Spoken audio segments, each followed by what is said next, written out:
आज सीधा सवाल में हम बात करेंगे पड़ोसी मुल्क बांग्लादेश की, जहां 3 दिन पहले तख्ता पलट हुआ और गदर मचा हुआ है। शेख हसीना वहां की प्रधानमंत्री 2008-2009 से लगातार सत्ता पर काबिज थी, पहले प्रजातांत्रिक रूप से, और उसके बाद आरोप यह भी लगे कि तानाशाही करने लगी। इस साल जनवरी में जो वहां पर आम चुनाव हुए, पूरे विपक्ष ने बहिष्कार कर दिया, शैम इलेक्शंस भी इन्हें कहा गया। लेकिन वो बात तो पुरानी हो गई। 3 दिन हो चुके हैं। क्या बांग्लादेश फिर से सामान्य हो पाएगा? नई सत्ता के गठन के संकेत भी मिल रहे हैं, लेकिन यह अभी अंतरिम व्यवस्था है। आज शाम 8 बजे, बल्कि 1 घंटे बाद ही मोहम्मद यूनुस नई सरकार का जो गठन होगा, अंतरिम सरकार, उसके शपथ ग्रहण में वो मुखिया के तौर पर उभरते भी दिखाई देंगे। लेकिन यह व्यवस्था, अंतरिम शब्द पर गौर कीजिए, कितने दिनों तक चलती है और क्या शक्लो सूरत अख्तियार करती है, यह भी देखने वाली बात है। खालिदा जिया, बीएनपी की मुखिया, विपक्षी नेता जेल में थी, रिहा कर दी गई हैं। उनके स्टेक्स क्या होंगे? और स्टेक्स की यानी कि आपकी क्या इन्वॉल्वमेंट है, कैसे रिश्ते हैं, इस बात पर अगर हम गौर करें तो भारत ने बहुत कुछ इन्वेस्ट किया है, निवेश किया है। निवेश में सिर्फ पैसों की बात नहीं कर रहा हूं, उसमें राजनीतिक, राजनयिक, आर्थिक बहुत सारे पहलू हैं।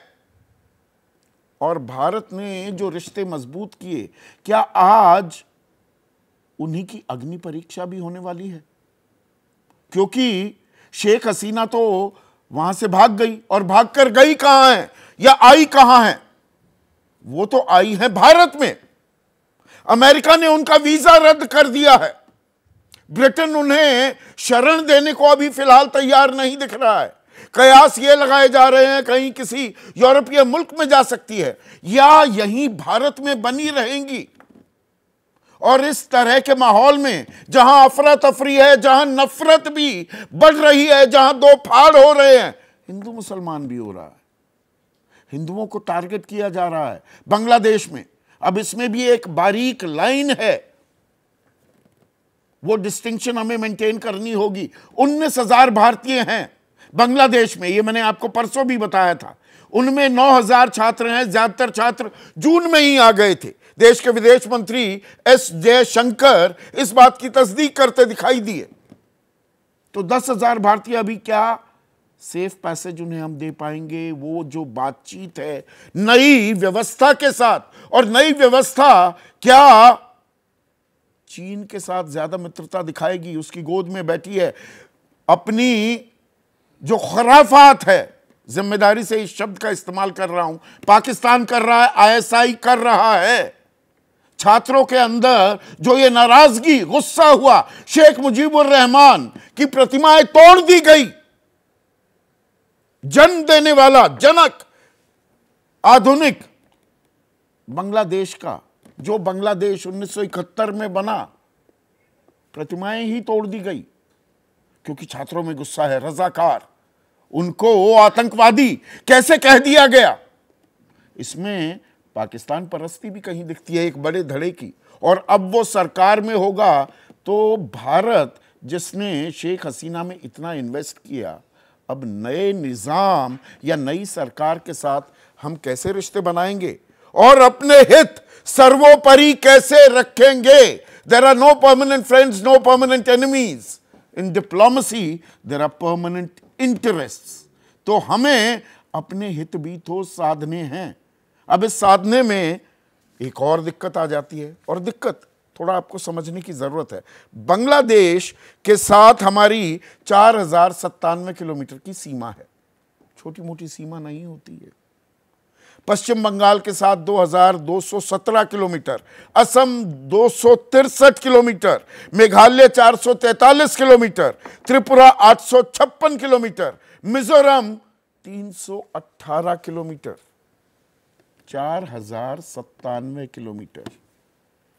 सरकार के अलग अलग वक्त के बयानों पर मैं गौर करूं तो 2004 में तत्काल केंद्रीय गृह राज्य मंत्री जब नई नई सरकार बनी थी मनमोहन सिंह की, यूपीए की, उन्होंने बताया था सदन के पटल पर कि भारत में 1 करोड़ 20 लाख विदेशी या 20 लाख बांग्लादेशी अवैध रूप से रह रहे हैं।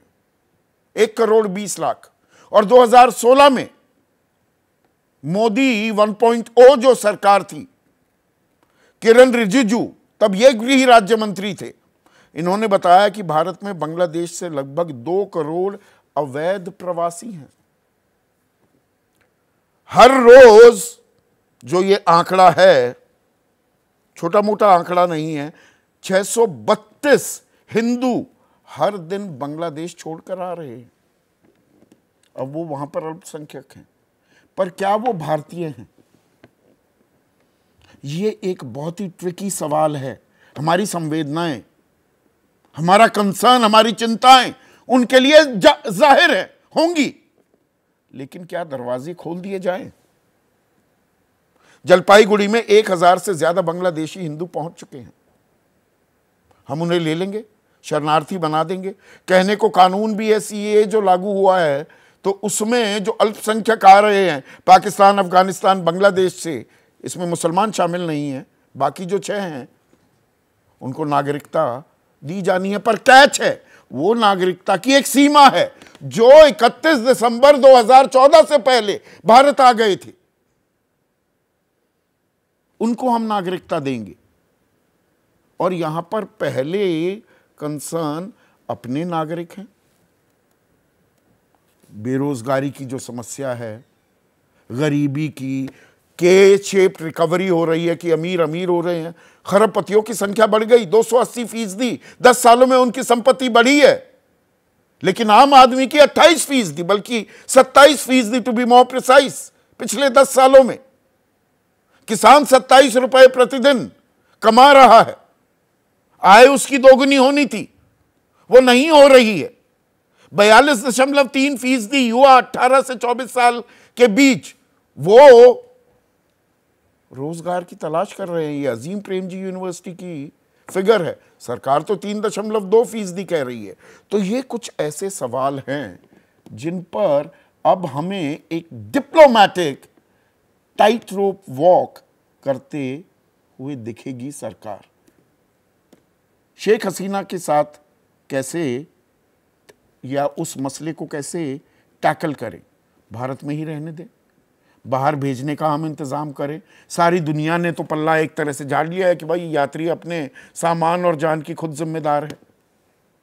अब वो जिम्मेदारी क्या हमारे ऊपर थोपी जा रही है?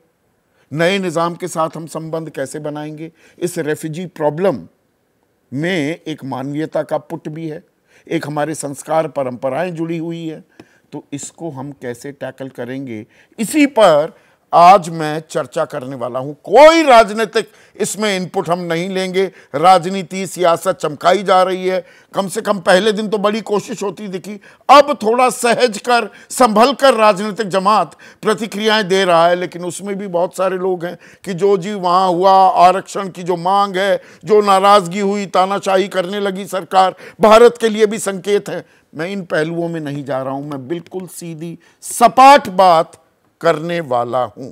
ऐसे में आज का सीधा सवाल अब आपके स्क्रीन पर, बांग्लादेश में यूनुस राज रिश्तों में होगा नया आगाज?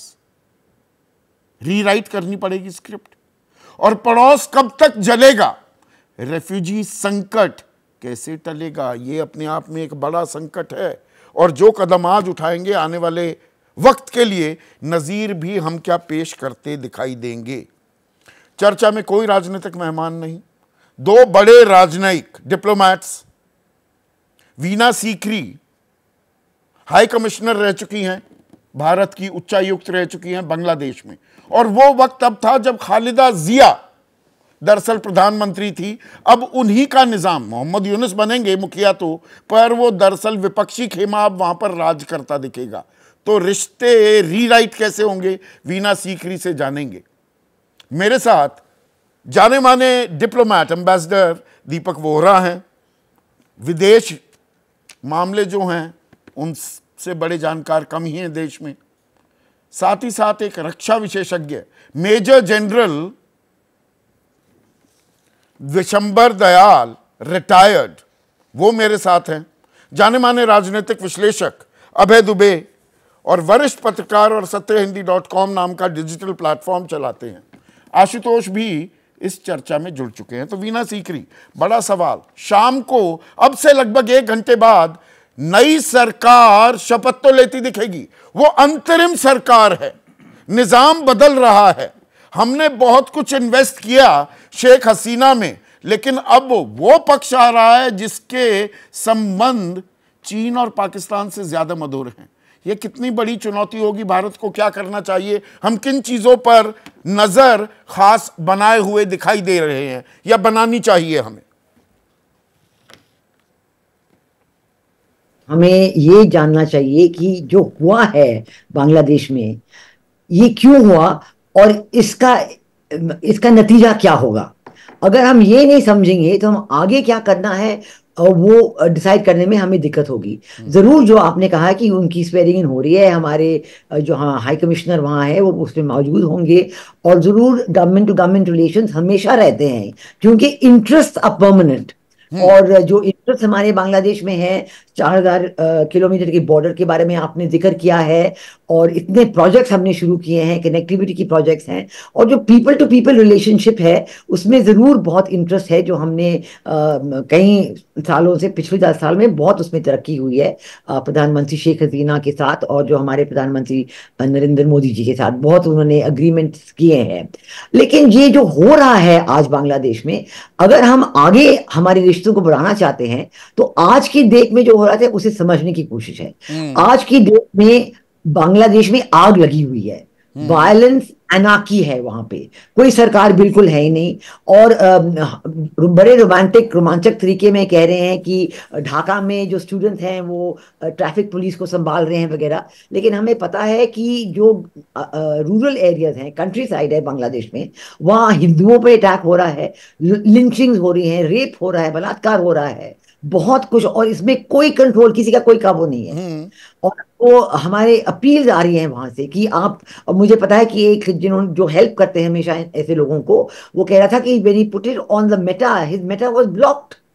तो वेस्टर्न एजेंसीज जो हैं वो बिल्कुल इस बात को ब्लॉक कर रहे हैं। बीबीसी और एमनेस्टी इंटरनेशनल जो हर एक प्रोटेस्ट के बारे में बड़े बड़े चीजें बताते हैं कि ये ह्यूमन राइट वायलेशन है, ये वो जो आज हो रहा है वायलेंस बांग्लादेश में, इसके बारे में कोई भी नहीं आ रहा है, और सिर्फ फोकस है कि एक नई सरकार बन रही है। पर वीना जी, एक सेकंड के लिए रोक रहा हूं।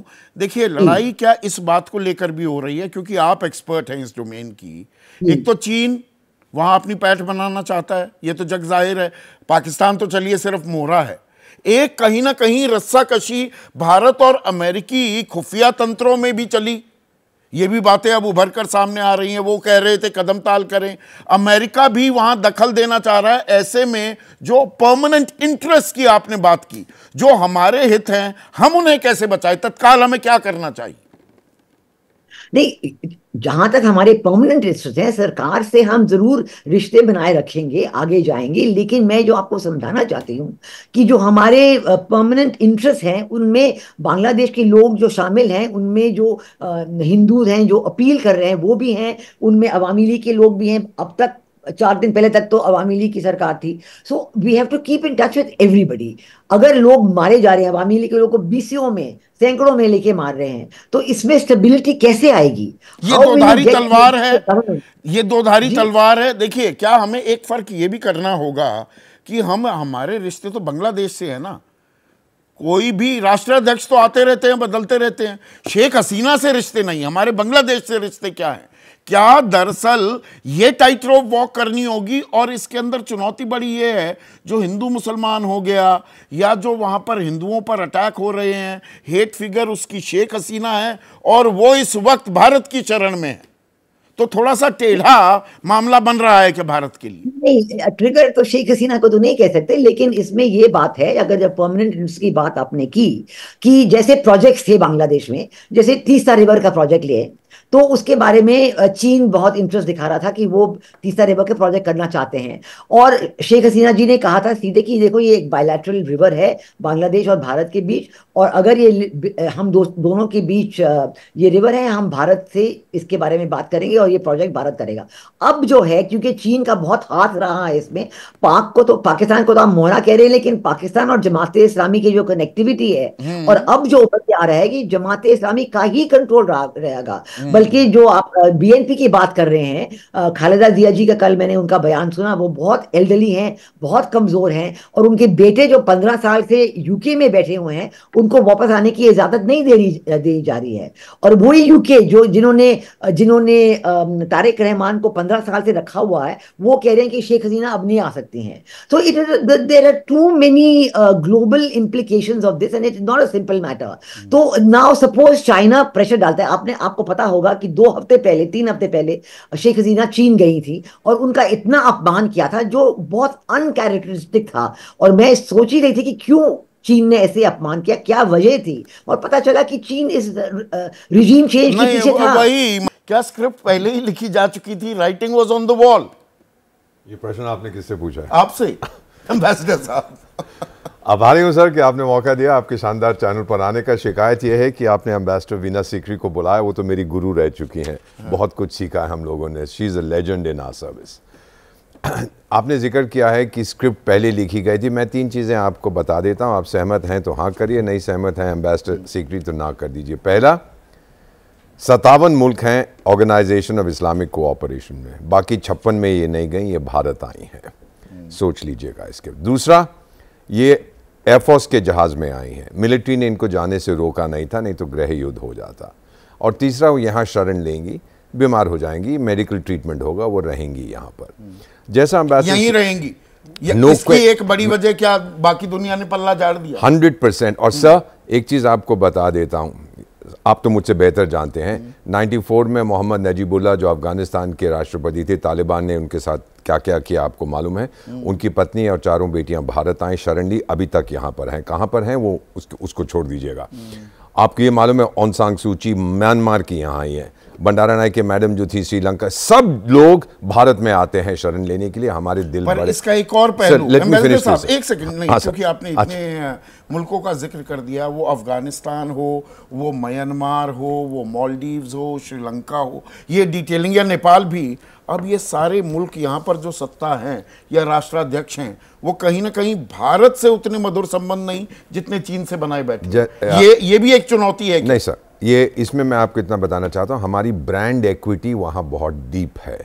जो हमने मदद की है, बांग्लादेश की इन्वेस्टमेंट है, पावर में है, इसमें है, उसमें है, पीपल टू पीपल कांटेक्ट है। आपने बताया 19,000 हमारे लोग हैं, उनके लोग यहाँ पड़े हुए हैं, वो इतनी जल्दी जा नहीं सकता। और जो 50 या 55 साल से उम्र के ज़्यादा हैं, उन्हें याद है कि भारत के जांबाज सिपाही लाइक जनरल बिशंबर दयाल साहब जो मेरे साथ बैठे हैं, इन्होंने अपनी जान अपनी हथेली में लेकर उस देश को आज़ादी दिलाई।